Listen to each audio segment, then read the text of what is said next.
Hello friends, स्वागत है आपका अपने YouTube channel online study with NK में। दोस्तों, आज मैं आपके लिए लेके आया हूँ 10 नवंबर से रिलेटेड करंट अफेयर्स क्वेश्चन। ये क्वेश्चन बहुत इंपॉर्टेंट होते हैं दोस्तों, क्योंकि ये कॉम्पिटिटिव एग्ज़ाम में अक्सर पूछे जाते हैं, तो आप इसका रिवीजन ज़रूर करें। चलिए दोस्तों, शुरू करते हैं। तो हमारा पहला क्वेश्चन जो है वो है, राष्ट्रीय विधिक सेवा दिवस कब मनाया जाता है? तो इसका सही उत्तर जो है दोस्तों वो होगा कि राष्ट्रीय विधिक सेवा दिवस जो है 9 नवंबर को मनाया जाता है। देखिए, राष्ट्रीय विधिक सेवा दिवस प्रति वर्ष 9 नवंबर को विधिक सेवा प्राधिकरण अधिनियम 1987 के अनुसार के उपलक्ष्य में मनाया जाता है। यह अधिनियम 1995 में आज ही के दिन लागू हुआ था।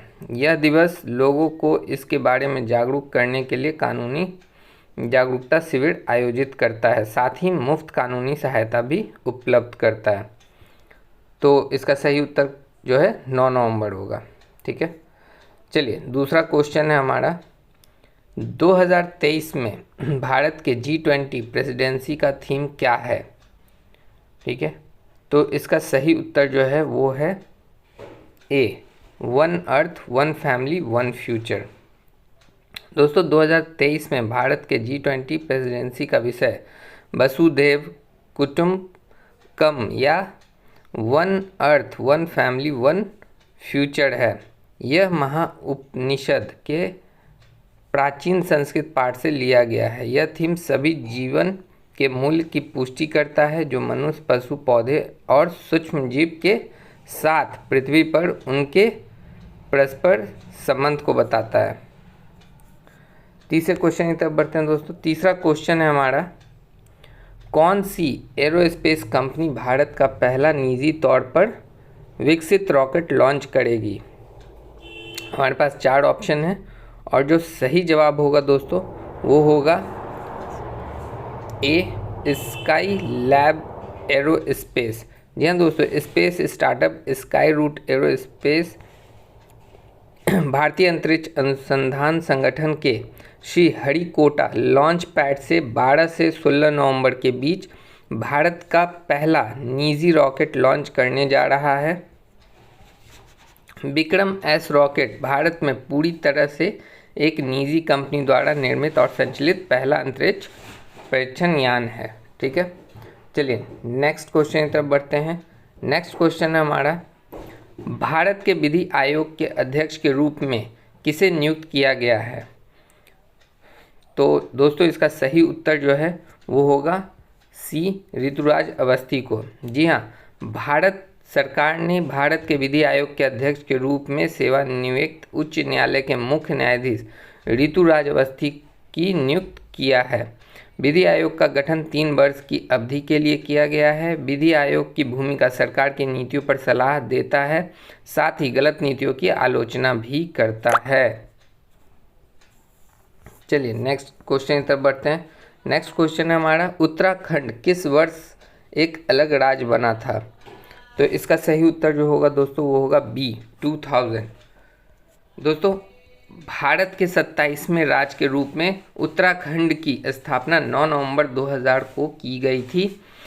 इसे उत्तर प्रदेश से अलग करके एक नया राज्य बनाया गया था। उत्तराखंड काफ़ी हद तक एक पहाड़ी राज्य है, जिसकी उत्तर में चीन और पूर्व में नेपाल के साथ अंतर्राष्ट्रीय सीमाएं हैं। नेक्स्ट क्वेश्चन की तरफ बढ़ते हैं। नेक्स्ट क्वेश्चन है हमारा, भारतीय मातृभाषा सर्वेक्षण MTSI किस मंत्रालय द्वारा आयोजित किया जाता है? हमारे पास 4 ऑप्शन हैं, जिसका इसमें से सही जवाब जो है वो होगा गृह मंत्रालय। दोस्तों, गृह मंत्रालय ने देश की 576 भाषाओं के फील्ड वीडियो के साथ मातृभाषा सर्वेक्षण MTSI पूरा किया है। MTSI उन मातृभाषाओं का सर्वेक्षण करता है जो 2 या 2 से अधिक जनगणना दशकों में लगातार बोली जाती है, साथ ही भाषाई विशेषताओं का विश्लेषण भी करती है। साथ ही मंत्रालय ने प्रत्येक स्वदेशी मातृभाषा के संरक्षण और विश्लेषण करने के लिए एक वेब संग्रह भी स्थापित करने की योजना बनाई है। ठीक है, नेक्स्ट क्वेश्चन की तरफ बढ़ते हैं। नेक्स्ट क्वेश्चन हमारा state of the globe climate 2022 report किसके द्वारा जारी की गई है? तो इसका सही उत्तर जो है वो होगा विश्व मौसम विज्ञान संगठन। जी हाँ दोस्तों, विश्व मौसम विज्ञान संगठन द्वारा जारी WMO provisional state of the globe climate 2022 report में कहा गया है कि 1993 के बाद समुद्र के स्तर में वृद्धि की दर दोगुनी हो गई है। रिपोर्ट UNFCCC COP के 27वें कॉन्फ्रेंस में जारी की गई थी। WMO संयुक्त राष्ट्र की एक विशेष एजेंसी है। यह वायुमंडलीय विज्ञान, जलवायु विज्ञान, जल विज्ञान और भूभौतिकी पर अंतर्राष्ट्रीय सहयोग को बढ़ावा देने के लिए कार्य करता है। ठीक है, चलिए अब आगे देखते हैं।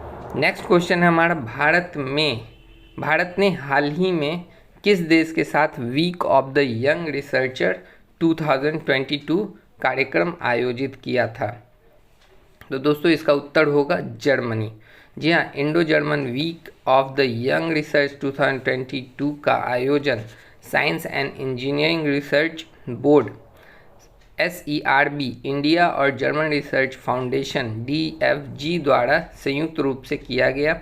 भारत और जर्मनी के 30 होनहार युवा शोधकर्ता रासायनिक विज्ञान में समकालीन मामलों पर बारीकी से चर्चा और बातचीत करेंगे।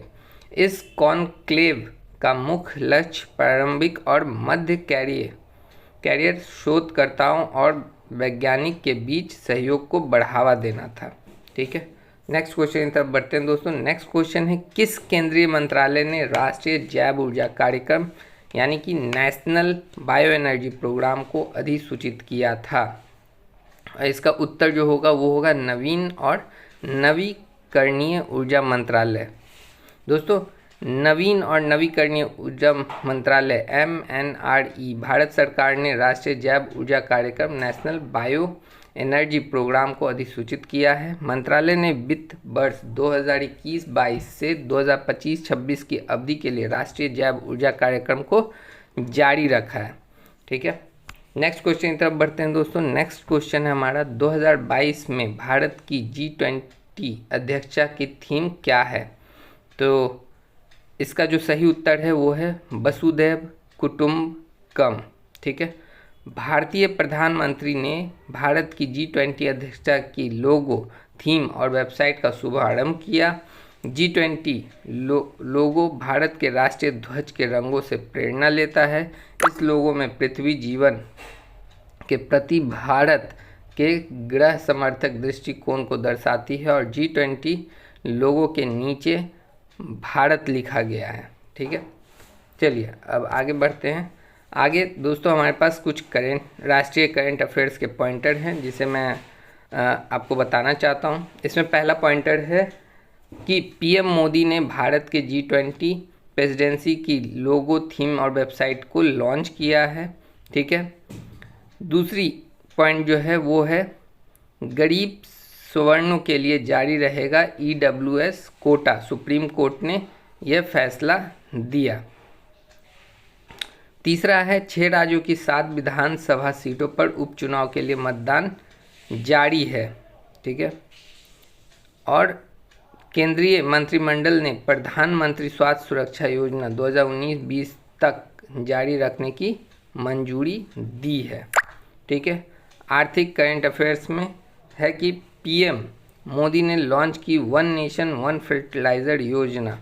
ठीक है, और रुपे पेमेंट सिस्टम की स्वीकार्यता बढ़ाने के लिए भारत कई देशों से कर रहा है बातचीत। नोबेल प्राइज़ 2022 में 3 अर्थशास्त्रियों को मिला इकोनॉमिक्स का नोबेल।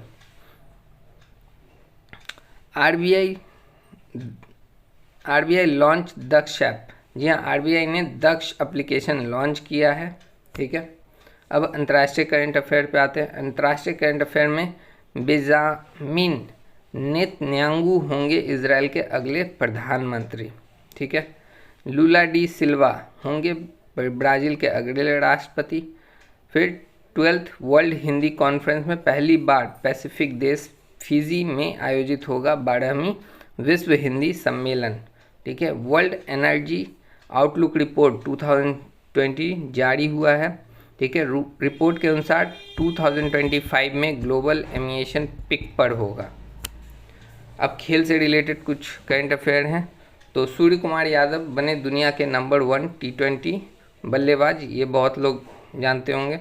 ठीक है, स्पेनिश फुटबॉलर जोरार्ड पिक ने की रिटायरमेंट की घोषणा। भारत की मेस स्क्वैश टीम ने एशियन टीम स्क्वैश चैंपियनशिप में जीती पहली बार गोल्ड मेडल। और BCCI से रिलेटेड खबर है कि न्यूजीलैंड में पांड्या धवन करेंगे टीम इंडिया की अगुवाई। BCCI ने 4 सीरीज़ के लिए 3 कप्तानों की घोषणा की। तो दोस्तों, ये 10 नवंबर से रिलेटेड जितने भी करंट अफेयर्स क्वेश्चन थे मैंने आपको बताए हैं। ठीक है, आप इसका रिवीजन ज़रूर करें क्योंकि ये एग्ज़ाम में पूछे जा सकते हैं। ठीक है, आज के लिए इतना ही दोस्तों, कल मैं नए क्वेश्चन के साथ आपसे मिलता हूँ। ठीक है, धन्यवाद।